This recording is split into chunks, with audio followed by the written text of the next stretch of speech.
Hello, and thank you for taking the time to join us today. My name is JJ Cranford with OpenText. I am Senior Product Marketing Manager for EnCase Endpoint Security, and joining me today to present on what's new and what's next with OpenText Security is Rob Batzloff.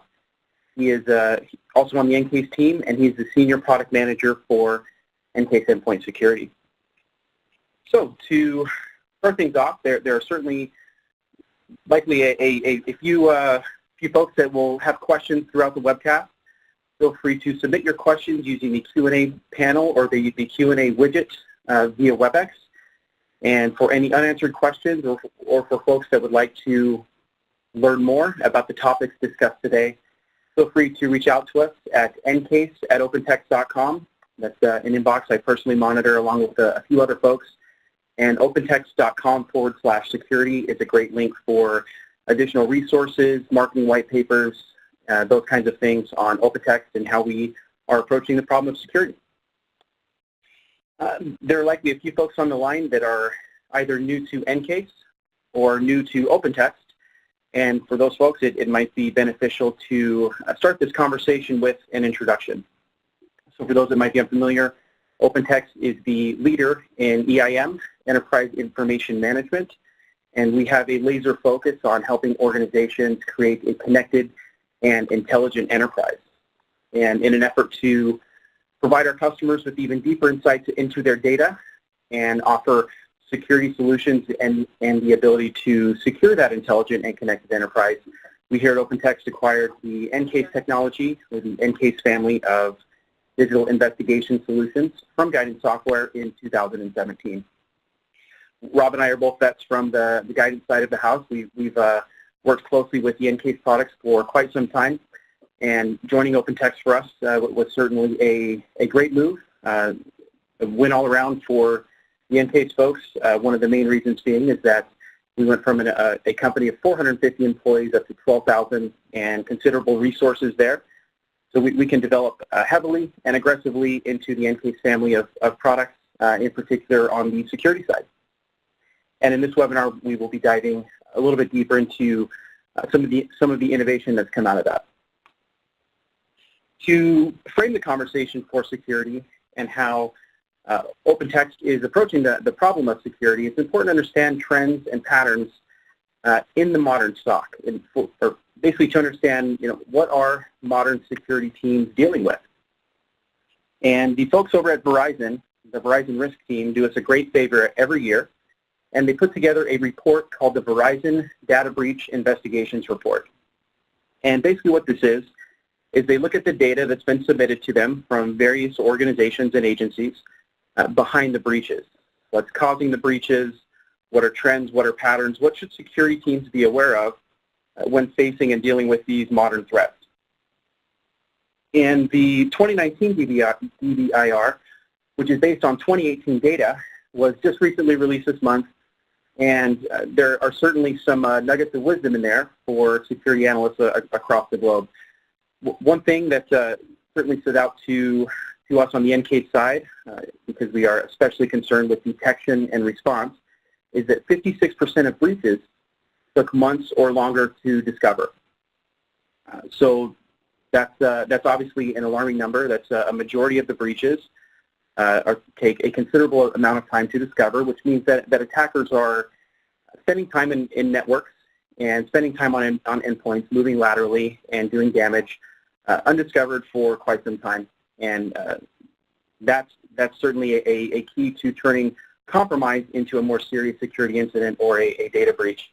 And then if you zoom in on the federal agencies, the story gets a little more grim, because federal agencies have an even tougher time uncovering breaches and discovering, detecting threats in their environments. And it's not uncommon for attackers to stay in federal security environments for months or even years before being discovered.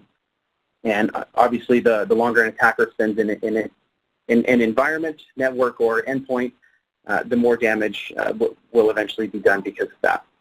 So when that's the state of security, we know a few simple truths. First and foremost, that the prevention, protection methodologies and tools out there are not quite doing the job to the level that they need to in order to guarantee guarantee security, and that customer data will be safe and secure.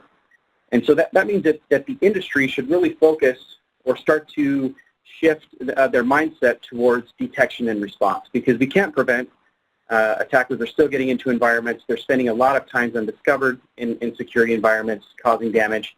And so really the way forward is to detect a compromise before it becomes a breach, and then eradicate that breach, remove it from your environment, and return your environment to a trusted state.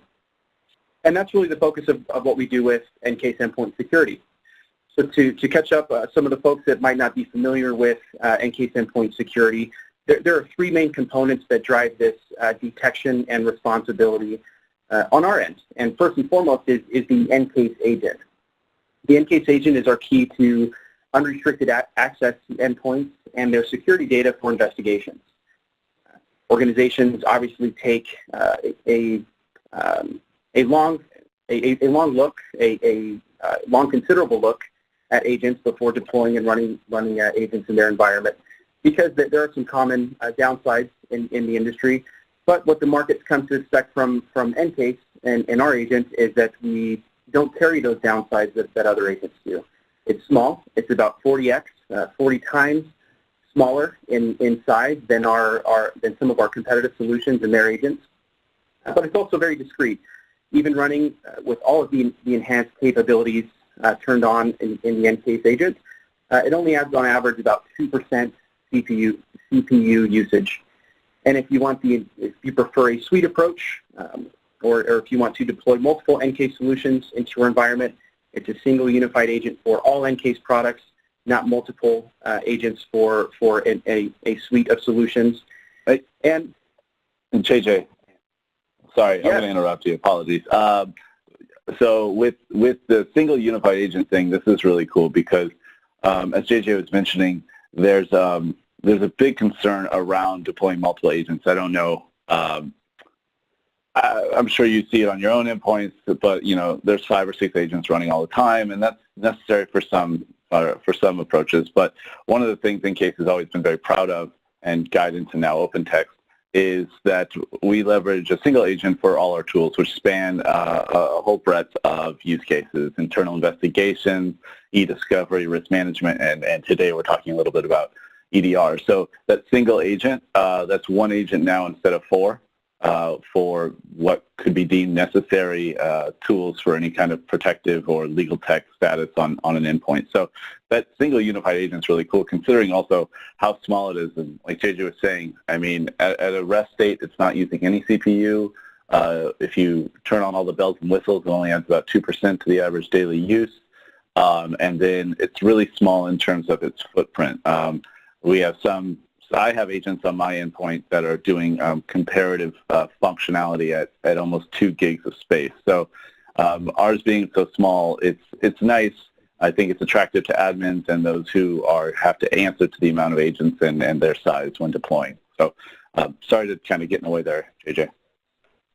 No, absolutely. And just for the folks on the line, we do want to keep this fairly conversational or as informal as possible on this webinar. And so feel free to jump in with questions. If we see a relevant question come through, happy to push pause on the slides and talk about what's relevant to the audience. So by all means, no worries. And then last thing here on the agent is that we do allow for asynchronous or offline detection, which is important. Your average Global 2000 enterprise, Fortune 500 enterprise, large federal agency, some of these organizations have global mobile employees that are sometimes connected, sometimes not, sometimes offline for days or weeks at a time. And it's important that security teams aren't halted in their ability to investigate if their global mobile workforce is not necessarily connected 100% of the time to the network, to the VPN. And so the EnCase agent also allows for that. And that applies to all the solutions. That's like Absolutely. Endpoint Investigator, Endpoint Security. It's across the board. Yep. Important point there. And the second major component of EnCase Endpoint Security and what's made it great up until our 605 release, we're about to talk about 606, is our threat detection abilities. What we noticed in the industry is that it's more or less been solved for the detection issue of commodity threats, or the easy to find stuff, the viruses and malware bits that have been around for years and years and years that are still in use. Most whitelisting, blacklisting tools can catch the commodity threats fairly easily, but really where the ground is being made by attackers is through the advanced and targeted attacks, and that's our specialty when it comes to detection. Is we focus on the advanced attacks, and the detection first and foremost is based on rules and policies that look for behavioral triggers, or via behavioral analysis we can detect things. So the rules and policies out of the box are based on the SANS No Evil framework, but we also include the ability to write custom rules, custom policies for your particular organization, because networks are like snowflakes. What's important to XYZ Fortune 50 Financial Services Corporation might not be important to a mining company in Southeast Asia. Those are different organizations with different needs, and so the ability to write your own behavioral detection rules is certainly important. An overly simple example of how rules and policies work to detect threats would be something like you have a corrupted Excel document, corrupted Word document that, when open, launches PowerShell. It spawns PowerShell. That's definitely a malicious behavior that would be caught by EnCase, because it's a sign that you have a corrupted document and an attacker that wants to do harm to your environment and to your customers' data. So that's our first key to approaching the problem of detection. But then we also add the ability to contextualize and prioritize detections, whether it's something we picked up or something that came in through a SIEM integration like Splunk. Based on what we see on the endpoint, we can give threat scores and intelligence to each individual event and detection.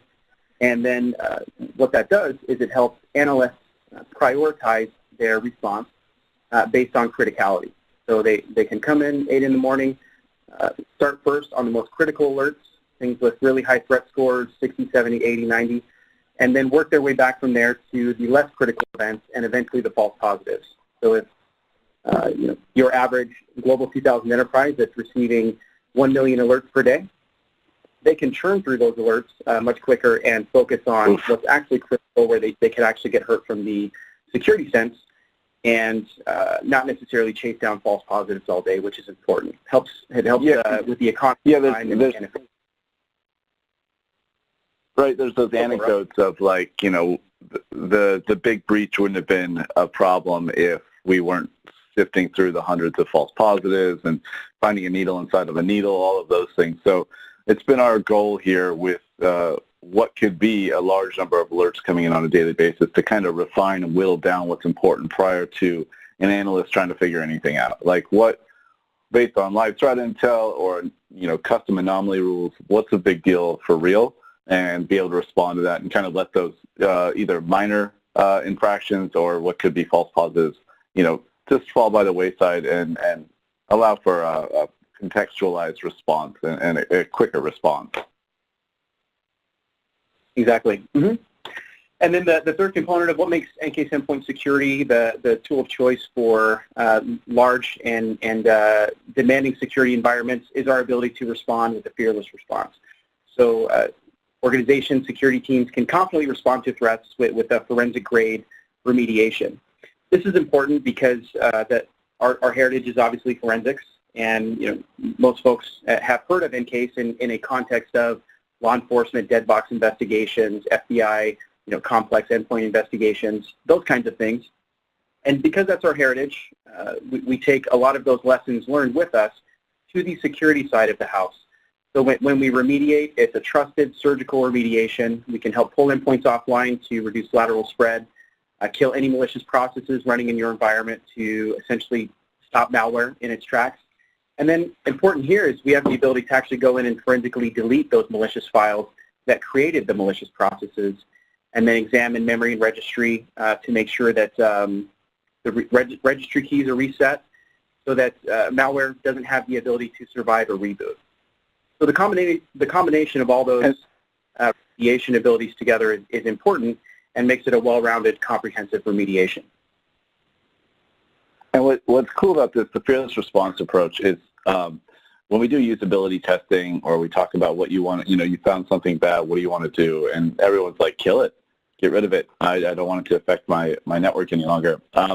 There's that instinctive response, but then there's that pragmatic fear afterward, like, oh, what if I'm wrong? I don't want to delete this file, or the paperwork, if I've made the wrong choice, it's going to be a headache.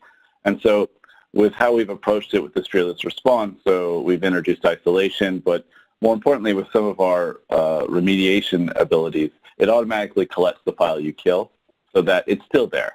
So it gives you this freedom to go and react quickly without fear of negative repercussions for context that you didn't have. So a lot of our remediation and containment solutions are designed to kind of assuage the nerves and get out there and respond as quickly as possible.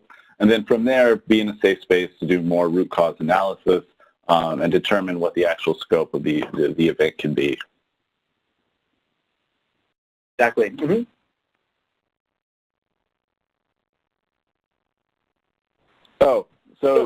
So this is a very high-level approach to how the workflow within endpoint security, and I think several other EDR solutions go. So we're going to click through this and kind of just refresh your course, maybe for folks who are new to EnCase or those who want to see how we've been doing it lately. The very high level, the agent, which we talked about earlier, is deployed via something we call the SAFE, and this is our authentication tool, and that is deployed to endpoints across the network. From there, the analyst or whomever is manning the endpoint security UI would create enterprise scans. So these could be anomaly detection rules, they could be telemetry scans. Either way, they're generated and the frequency is set and it's pushed across the network. So once that's done, the agent is starting to do its work. It takes all those rules, it takes all the scans, and it's scanning at the frequency set. So range anywhere from daily to real-time scans.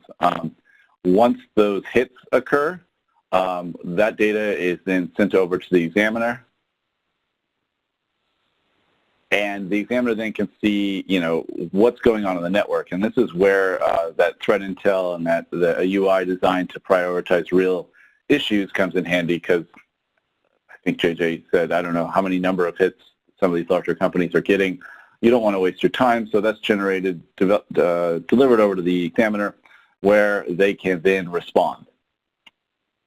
And so the response can range from just simple scope analysis, take an IOC and see where it hit on the rest of your network. If you want to go more in depth, you could maybe isolate some endpoints, go and collect forensic artifacts, collect memory, bring that into Endpoint Investigator and dive real deep to see where it all came from. Or you can kill processes and move forward after that. But that's a high-level idea of the flow. The agent goes out, the analyst generates scans, the agent reports back, and then the analyst can then react. Mm-hmm. So I think with all of that, thanks for being patient with us. For those that might be aware of EnCase Endpoint Security and the product as it stands up to 606. But yeah, definitely a relevant conversation for any newcomers to EnCase and our security story. But for the exciting stuff, we're here to talk about what's new and what's next, and that story largely hinges around EnCase Endpoint Security 6.06, which is our release that's going to market. It's generally available relatively soon. We are within weeks of having it be generally available. So by all means, I want to interrupt. JJ's vagueness around the release date is my fault and engineering, so we're just trying to make sure it's in the best shape possible before it goes out. We're very close to being done. So JJ, I'm sorry I couldn't give you an exact date prior to this very public webinar. No worries. Well, so as far as crowning features, or what makes 606 important from a security standpoint, first and foremost is going to be our ability to deliver continuous endpoint monitoring at scale. But it's not uncommon for us on the EnCase side to have deployments that are 200,000, 300,000, 400,000 nodes in size. One of our larger customers leverages EnCase on right around 1 million endpoints. And so scalability is something that has always been at the forefront of our minds. And we are happy to say that we deliver continuous endpoint monitoring in a highly scalable way, which has certainly been a unicorn or very difficult to find in the market up until today. A few other features as well to basically improve nearly every aspect of the analyst workflow from detection to remediation. We've also added endpoint isolation or containment. So what this means is that security analysts can pull an endpoint offline if there's a compromise while they continue to understand scope and further investigate. Sometimes it's not the most comfortable thing on the security side to immediately remediate without further information after investigation. But what endpoint containment does is it buys time on the investigation side to gather more facts, to gather more data without necessarily having live malware on a live machine. So that's an important tool in the toolkit of incident responders. Then, of course, some general user improvements. We always like to keep our UI as slick and functional as possible. And so based on user feedback, we've added some additional improvements, including targeted deployment of the enhanced agent. We'll talk a little bit more about that, endpoint health status, and the ability to acquire from memory in web. So to dig in a little bit deeper on continuous monitoring in 606, which, as I mentioned, is the crowning feature of EnCase. It's important. Sorry, EnCase Endpoint Security 606. It's important to understand that up until now there have been very noticeable drawbacks related to continuous monitoring, and there is a cost for organizations to have that capability prior to EnCase 606. First and foremost, there are bloated agents. If you have an approach that is pull everything all the time, that can cause large swells in agent size, which are certainly felt by end users, and it is not something that the security team wants to be responsible for. Deploying large agents that have loaded CPU usage. Mm-hmm.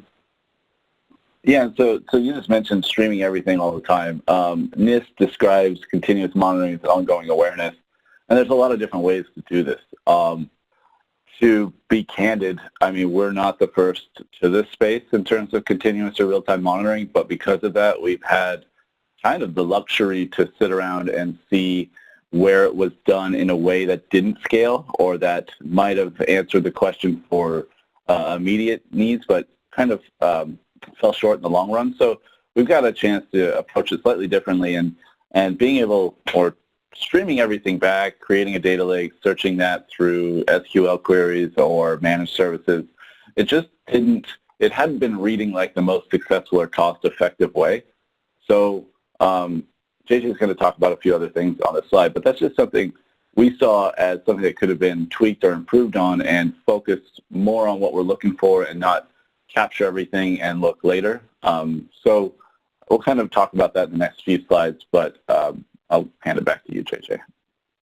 Yeah, thanks, Rob. No, that's definitely a great point. So thanks for adding that. And then some of the other problems can really be summarized as when organizations take an approach that they want to build a full-scale replica of your data world within the UI of their particular security product, that creates investigation parameters that are too large for security teams. There's too much data to sort through because the needle in the haystack is exponentially larger than it should be to get the job done appropriately. And so the combination of those factors certainly make life difficult for organizations that require 100% visibility or continuous visibility into their endpoints and threats.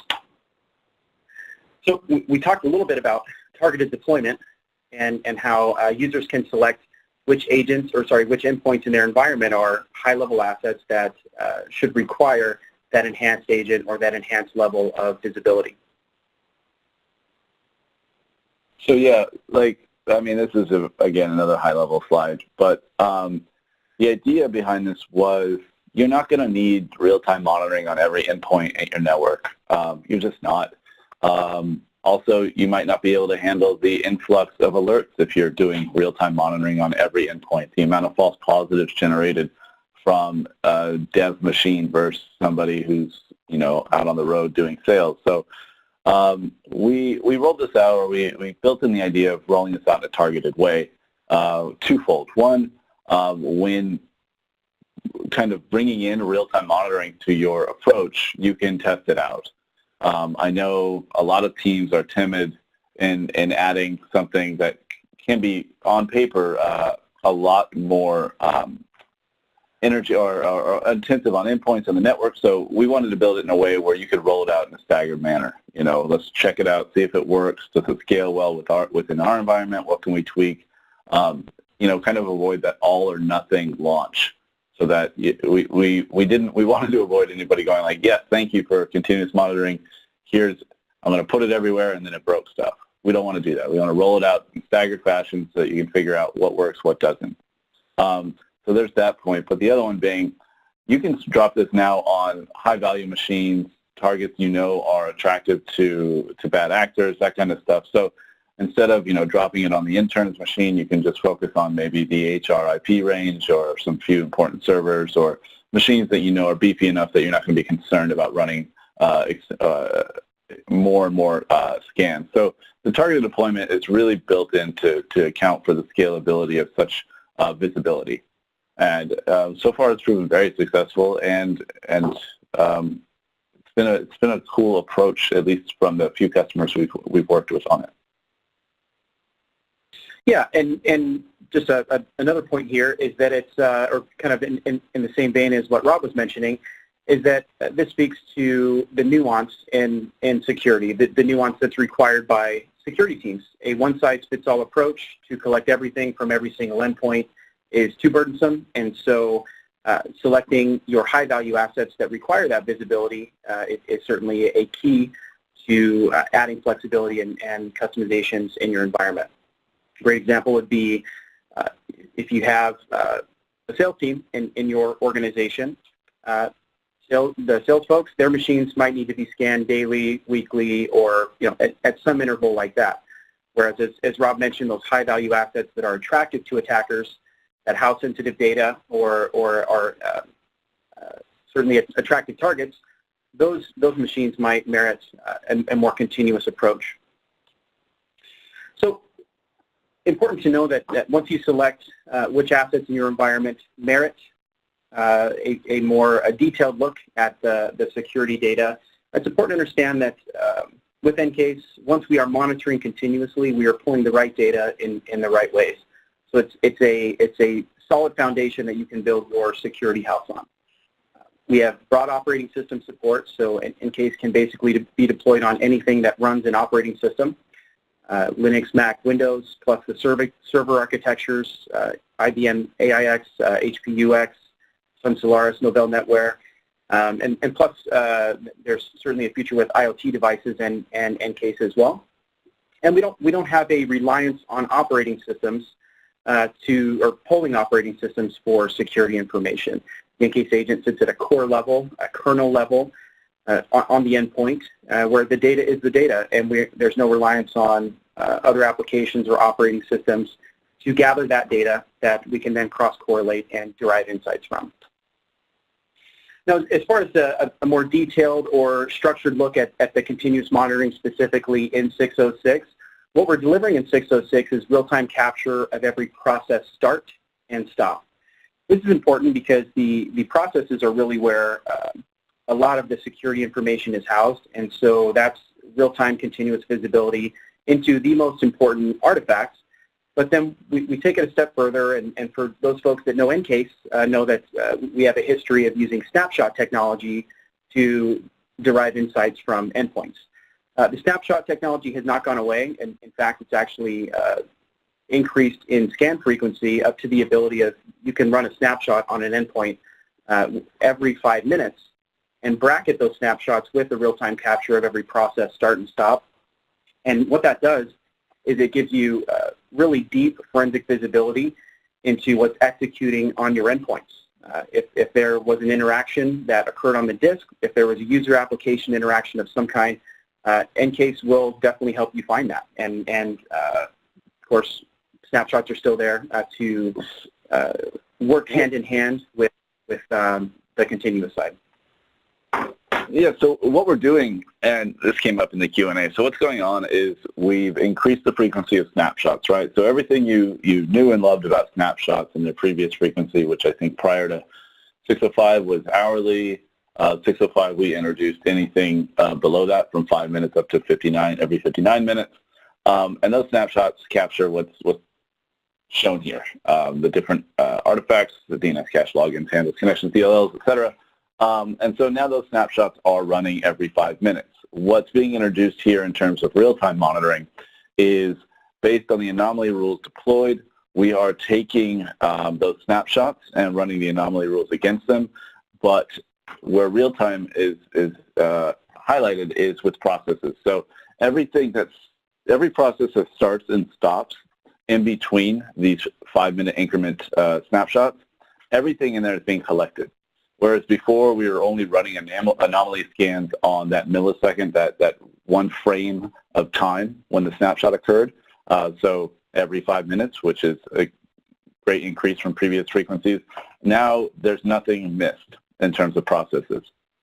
So every 5 minutes we do something like we've always done, but then we take a collection of everything that occurred since the last snapshot and run our anomaly scans against that. So for the first time, you're seeing everything that's happening in terms of process starts and stops on your endpoints.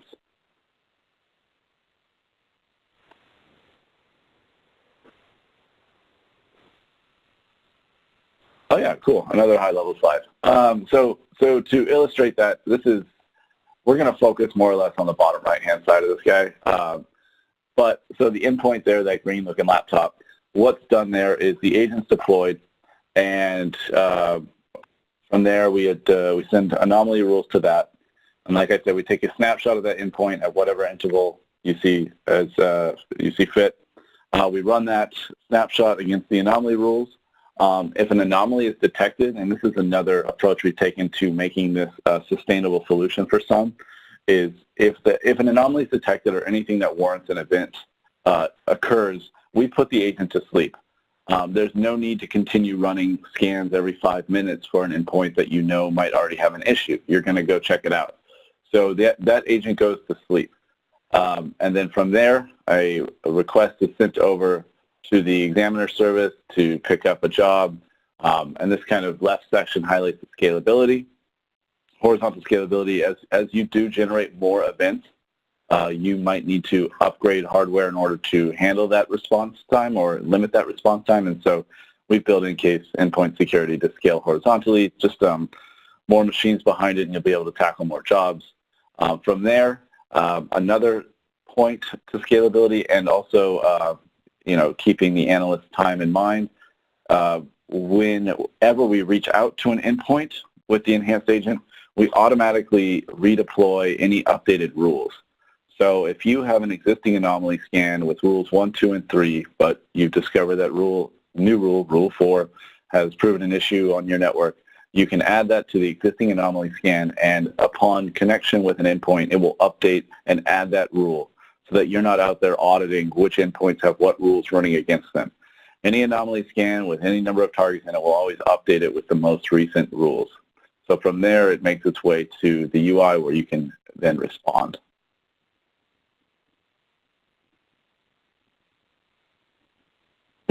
Great. So, and just oh, sorry. Go ahead, Rob. No, it's fine, Julie. Okay. So what this means, or what this adds up to, is a few things. First and foremost, we have the ability to deliver real-time continuous monitoring at scale, and a big secret of that, or a big component of that, is the agent. And the agent remains a unicorn in the industry because of its ability to detect both online and off, to take up a very small footprint on the endpoint, and offer deep core forensic level visibility for security investigations. We still have the snapshots, so there's no loss of the other forensic artifacts that are needed or that should be collected in complex security investigations. And of course, the big thing here is that we're delivering focused results for security teams. Security teams don't see an alert or a security event until it's worth seeing, until it's something that's already been deemed suspicious or malicious, and we help cut through the white noise of additional detections that are false positives and only slow down security teams from making their way through the malicious and suspicious alerts. Anything I missed on that, Rob, that you would like to add? No, this is really just a high-level review of what we're talking about. The first one is to just address users of EnCase Endpoint Investigator who already have the enhanced agent but is typically leveraged for one-off jobs. That first box is just to demarcate the two, and that endpoint security uses it in a truly active sense. It's always running, slightly different than the endpoint investigator, which is more for targeted use cases. Second box, just to highlight, we're scanning every 5 minutes, then running the rules against everything in between.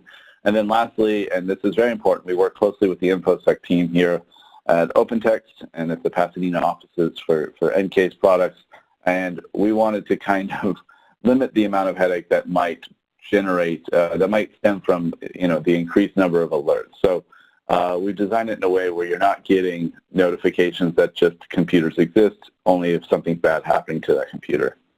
So that's just a high-level review of those items.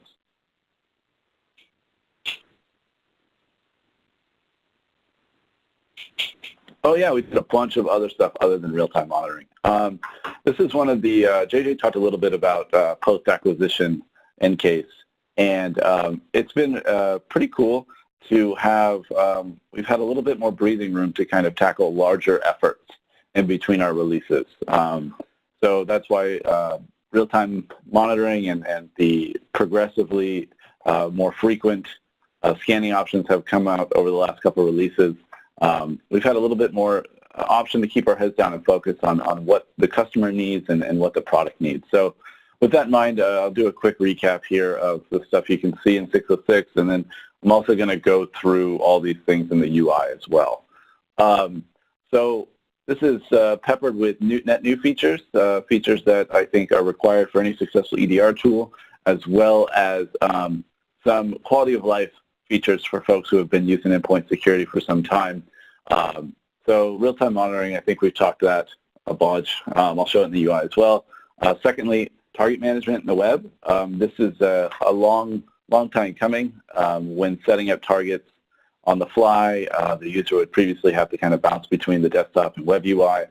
We've ported this over to the web, and I'll walk through that UX, that experience, as well as some of the improvements we added in that port. Memory acquisition, always available on the desktop, always available in the previous releases. Now it's been ported to the web, but more importantly, that means it's also been included in a public API, which I will plug at the end of this to highlight what you can, what's accessible through that. Enterprise endpoint view. So this is a new thing for us, something that's going to grow exponentially with each release. But one of the things that occurred to us was we have incredible visibility over the network, and we've focused it so much on direct use cases, but there's an incredible value to a holistic view of where the agent's deployed or where the agent isn't deployed. And so this new view is going to show users everywhere the agent is. Also a few other stats, and I'll show that view, but it also is going to allow us to build on that display so that you guys can start getting a very clear picture of how you deployed the agent, what's going on, any kind of anomalous behavior within the agent. Again, started our first iteration in 606, which will be available soon. We'll look through it now, and then we'll talk about what it can do in the future. Little tweaks, adding IP range support for all investigation jobs. And then lastly, we have a great many grid displays in the UI.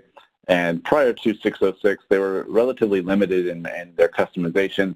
And we try to tweak that because any enterprise tool is where people spend their workday. And workdays can be frustrating without frustrating UI. So let's make it a little bit easier to be inside of it. So these are the big ideas that we tackled in 606. I think the next cue is that I go demo this stuff, right, JJ? Hey, look at that. Okay, so if you can make me presenter, I'll hop over into the UI. All right. JJ, can you confirm that you see endpoint security? I see it. Mm-hmm. Awesome. Okay, so I'm going to go through a lot of the stuff that JJ talked about in terms of continuous monitoring, and then what we just addressed there in the release slide. So go on a little bit of a journey. Feel free to jot down some questions. We'll try to tackle them at the end. If we don't, I think we capture your email address in this, so I can reply directly if you'd like after the webinar.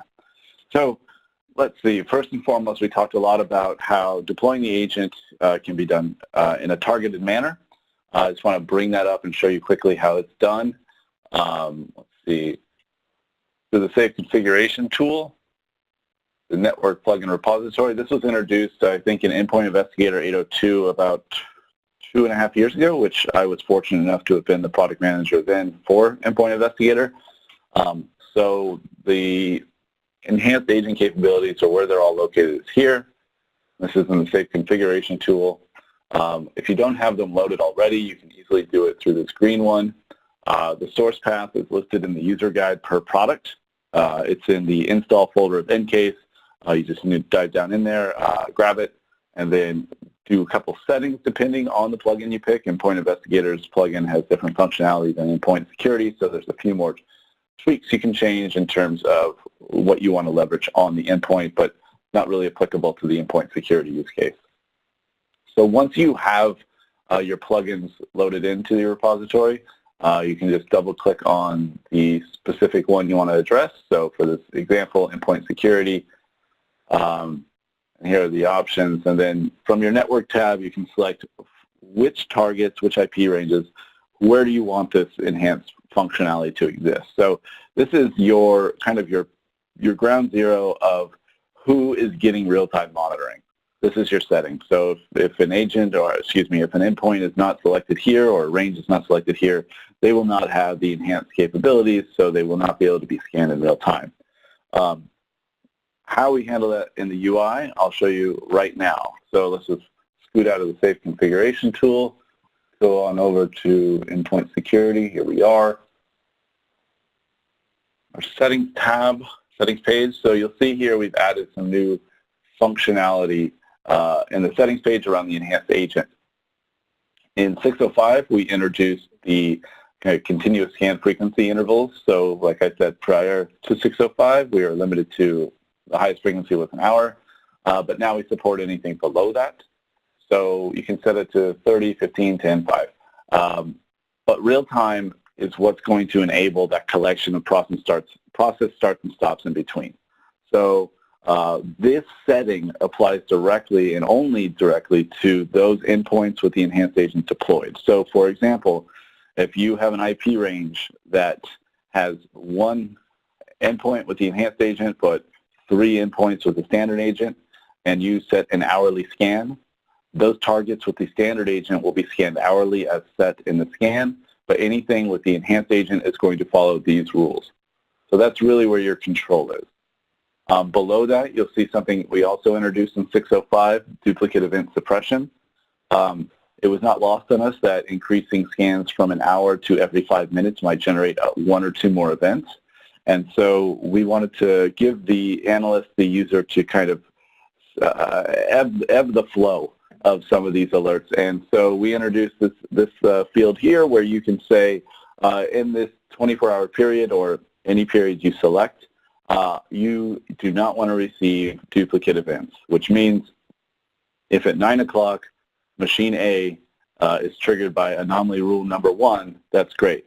There's a high likelihood that in the next 5 minutes you're not going to get around to resolving that. So you don't need to hear at 9:05 that you haven't done your job yet.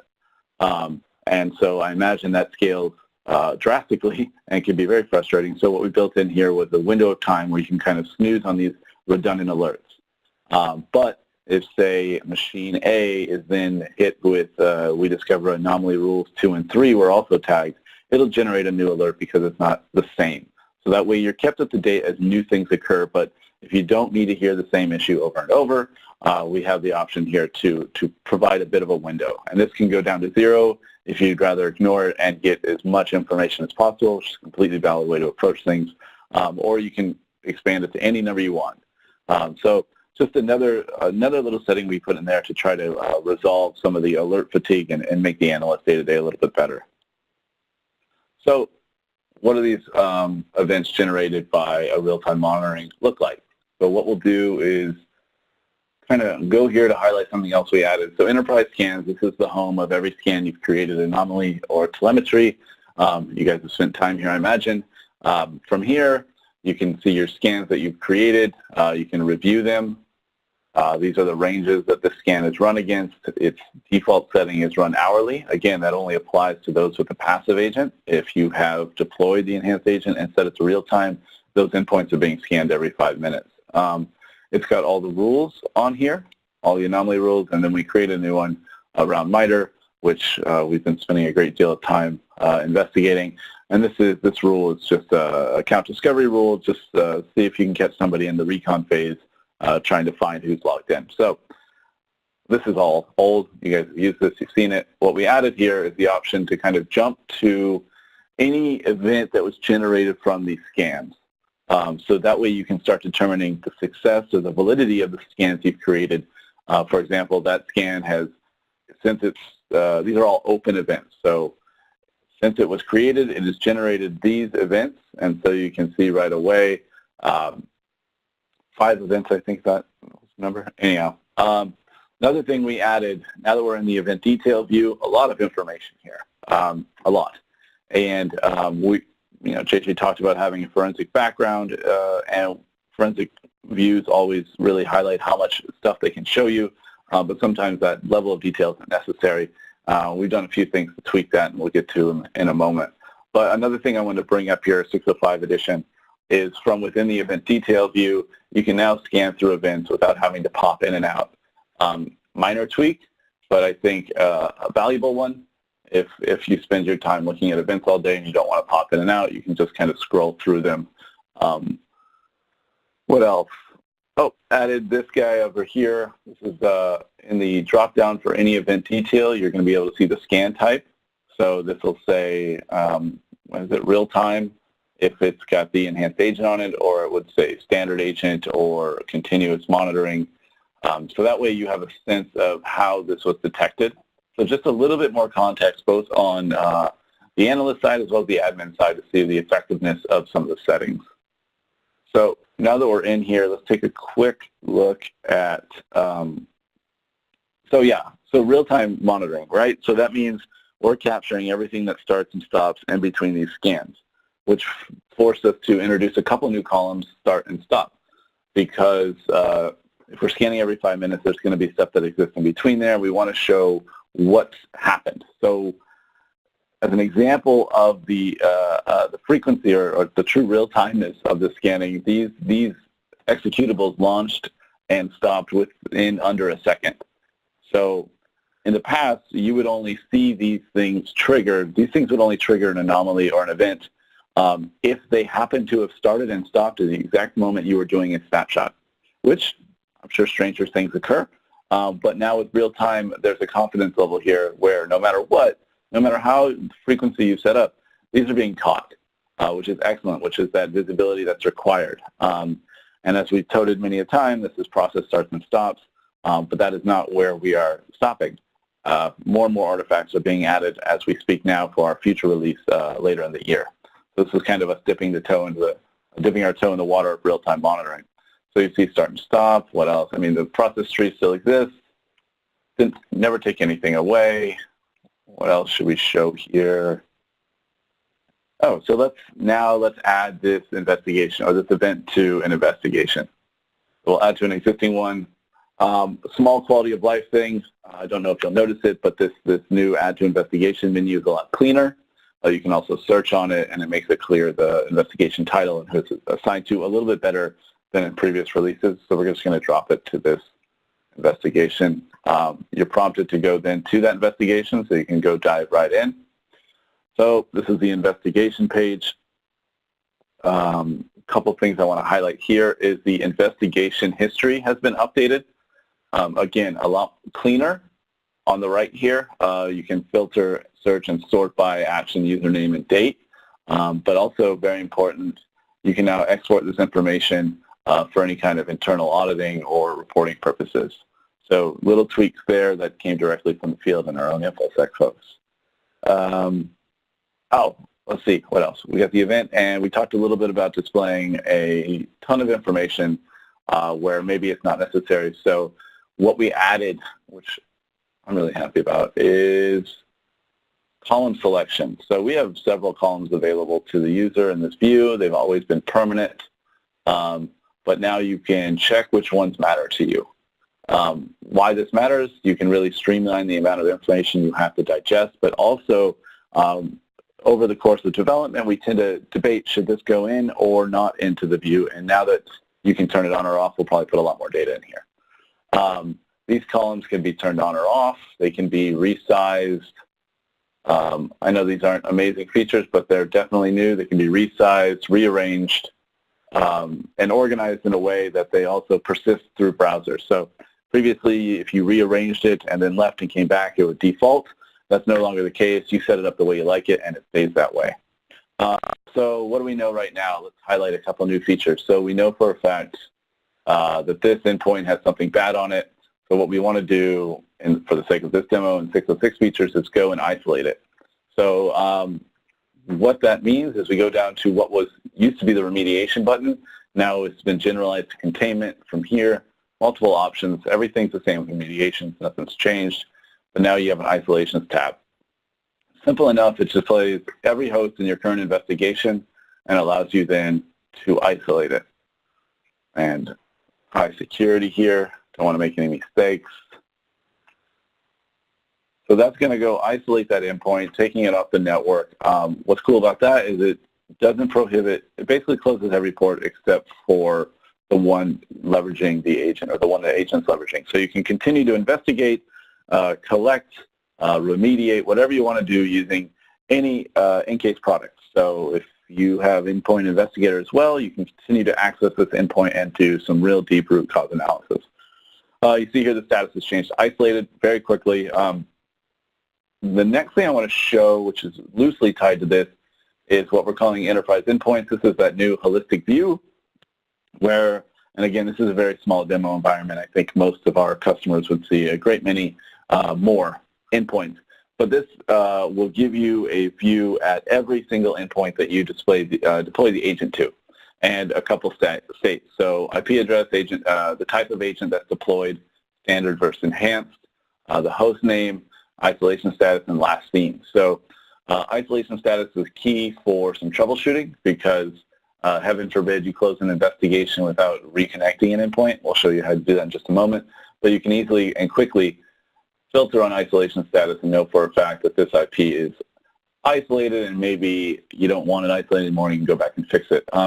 Last seen is also going to play a big role in future enhancements where if there's any kind of no, it's not last seen. Actually, it's agent type. So what we're going to do, and this is I'm really excited about, is add a none status to agent type. So you'll be able to see what endpoints on your network that we found during IP discovery do not contain an agent. I know it's a bit of a roadmap conversation in the middle of a demo, but I am a product manager. So from here, you'll be able to see, oh, XYZ endpoints don't have an agent. Maybe I should deploy it there. Also with that, we'll also be able to log status changes. So if an agent type moves anywhere from enhanced, standard, or otherwise to none, that's an anomalous behavior that we can flag. That shows that there might be some tampering with the agent and something that might require a little looking into. So enterprise endpoints, first iteration, I think provides a good holistic view, but we'll expand with a lot more actionable items in the future. Let's go back to our investigation and reconnect that endpoint really quick.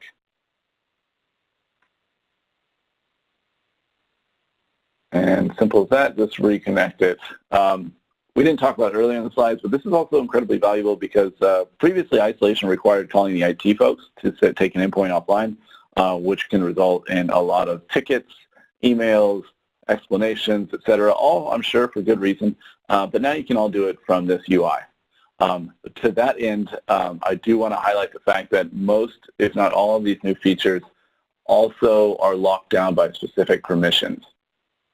So while isolation is very useful, it's also very powerful and can really upset, Bob in marketing who doesn't know why he can't email anybody. So you might want to limit it to a few folks. So we've added several new permissions since the last release, especially around the new functionality. Target management, obviously just an admin should be playing around in there. Endpoint isolation, don't want everybody having the option to take things offline. And then the enterprise endpoints view, while not actionable, it's still a relatively valuable space for information on a network, and you might not want everybody to see it. So permissions lock down a lot of these features. So that said, those are some of the new features, and I know we're creeping to the hour, so I'm going to kind of quickly review some of the ported features that we've done, target management being a big one. Quickly, why is this cool? Previously, you had to hop between UIs to do this, but now not only can you do it all from the web, which is much cleaner and easy to work within, you can also, for the first time, delete targets that you've created and edit them. This was a very stern demand from our own internal InfoSec team, which I understand because if you make a typo, it exists forever, and that must be humbling every day. But now you can delete those items. So, for example, creating a new one is very easy. So add a group. I give it a name. So we're going to call this webinar. Cool. Select your safe. Add it. There it is. It exists. Now let's add targets. And we can just, I want to refresh there. Add a target.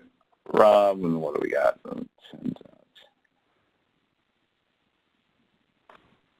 New target. So very easily, new group, new target. Let's see, we can also delete these targets, and then, whenever you delete a target or a group, you're going to be prompted to let you know where that, how that might affect existing scans. For example, a scan is set to a specific group or target, just to let you know that, XYZ group or target will be removed from the scan. So here we are. Great. Let's delete you as well. Quickly move on to, yes, thank you. A lot of assurances there. Back to our investigations. This one's an easy enough one, but we did add collecting memory to the web. And while this functionality has always been available on the desktop, what's important here is it's now also been added to the API, which we've had since 6.01, and every time we add a new feature to the UI, that API is expanded upon. Specifically in this last iteration, isolation, memory collection, and I know memory collection plays a large part in a lot of orchestration workflows. I have an alert, I need to collect the memory, I don't want to look at UI, I just need these data points, and that's something we've built into the API now. I think I've covered it the last one. Just a quick note, all investigation jobs now support IP ranges, where previously there was a handful that you had to individually put IP host names, so we've expanded functionality that support all IP ranges. So I know we're creeping toward the end, so I'm going to stop sharing here, hand this back off to JJ, and see if there's a few Q&As we can tackle.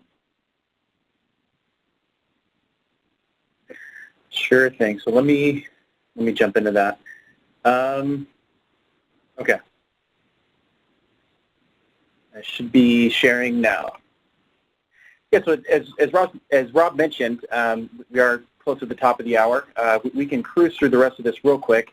We did want to offer just a quick preview into our roadmap and what to expect in 607. Yeah. So obviously this is certainly the topic of the day. But just by way of preview, Rob, I don't know if you want to preview the roadmap just real briefly. Yeah. So we talked a lot about this right now: endpoint isolation, enterprise endpoints, real-time monitoring. As I said, process starts and stops. We're kicking it off.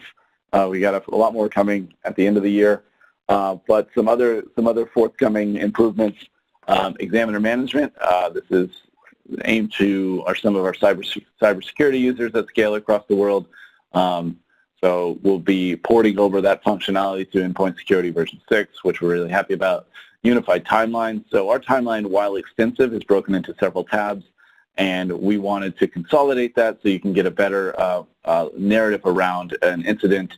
Also try to include multiple targets within a single timeline so that you can kind of watch, see the history of a compromise. Always got to have an improved UX button on your timeline, and then MITRE. MITRE is a big thing, right?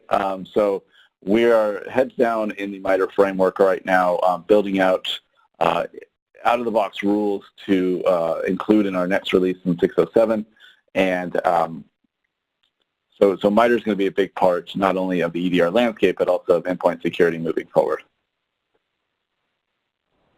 Great, thanks, Rob. And just by way of a few takeaways and differentiated capabilities in EnCase before we close out and jump to the Q&A, important to remember, the market's come to expect from EnCase and now OpenText that we will provide a few things in our solutions. We have guiding principles and areas that we always want to make sure we can address for organizations. First and foremost is visibility and depth. We offer unrestricted access to the endpoint, and that unrestricted access provides the deep core information needed for complex cybersecurity investigations. We make highly scalable solutions. Again, we've talked about how large organizations, the large enterprises and large federal agencies have a higher level of needs. There's a higher order of thinking there that we can accommodate with EnCase, both from an architecture perspective, ability to scale, deploy, those kinds of things, but also from a product capability perspective. Those folks are the target of more attacks. The attacks are more advanced, and certainly EnCase can address those product capability needs of the large organizations. EnCase is the most flexible and extensible solution on the market, highly customizable to meet the nuance of deployment and day-to-day security operations. And then, of course, we can put the agent on basically anything that runs an operating system. We help you cut through the false positives and prioritize alert response, and then also we offer the ability to integrate with almost anything via our RESTful APIs. And then because of our forensic heritage and approach to EDR, we sweat the details, we take into account the details, and build solutions that are forensically sound and have a high degree of trust in their investigations, detections, and response actions.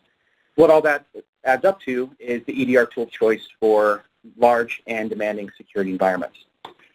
So with that, I know we're over time technically. Maybe we'll take questions for 2 to 3 minutes and shut it down at 5 past the hour if that's okay. So monitoring the Q&A, I see a few questions here, most of them directed towards Rob. So Rob, I was at RSA this year, and more than half of the sessions I attended talked about MITRE and how it's the standard for threat hunting. And has EnCase participated in the MITRE evaluation? Yeah, I was also at RSA, and good Lord, MITRE was a celebrity in its own right. So after RSA, we came home and kind of changed tack, and MITRE's become a major focus. I think I mentioned just briefly on that roadmap slide. We haven't participated yet. It is our goal with our 6.07 release in October. We've already begun conversations with MITRE around timing, and we'll be joining the first evaluation being held in 2020 in order to get that evaluation taken care of, and there'll be plenty of collateral based on how that pans out. We're excited to get involved. Our Anomaly Builder wizard that has existed since 6.01 is designed specifically for this. So working with our internal InfoSec people, we're building out rules on a daily basis to hopefully attack as many columns, as many techniques as MITRE is able to throw at us by the start of next year. Thanks, Rob. Next question here, if I could just throw them at you rapid fire so we don't go too over. Hello, I'm a longtime EnCase cybersecurity customer.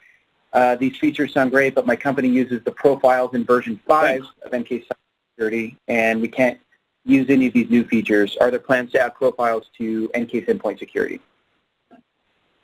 Yeah, again, a roadmap thing I brought up at the very end. We're adding something called examiner management to tackle the use cases around what profiles and zones took care of in V5. We're streamlining the experience to kind of prohibit some of the more pedantic settings that were unnecessary in that iteration. So ultimately, our goal here is to allow folks to determine geographical parity as well as link up examiner machines with high-value targets that you want as many workers around as possible. So yes, cybersecurity customers who've been using our product for a while and leverage this scalable tool and profiles, that's going to be accounted for in the October release. Okay, and last one we'll take just due to time. My team is relatively small, and we rely on orchestration tools most of the time. Does EnCase have any plans for future orchestration functions? Right, yes. Orchestration is a big deal. I mean, like we've talked about, the number of the frequency of scans has increased, the frequency of attacks has increased, but the size of most security teams has not. That's probably because you guys are too good at your jobs. So the best way to handle that is through orchestration and automation, and we're working with a few other partners to get some maintained integrations going so that you can leverage something, for example, Demisto, to leverage some of their orchestration capabilities. We also integrate with Splunk now for that. So yeah, we're cognizant of the need, and we're working with partners to facilitate that for these smaller teams or even these large teams with even larger enterprises.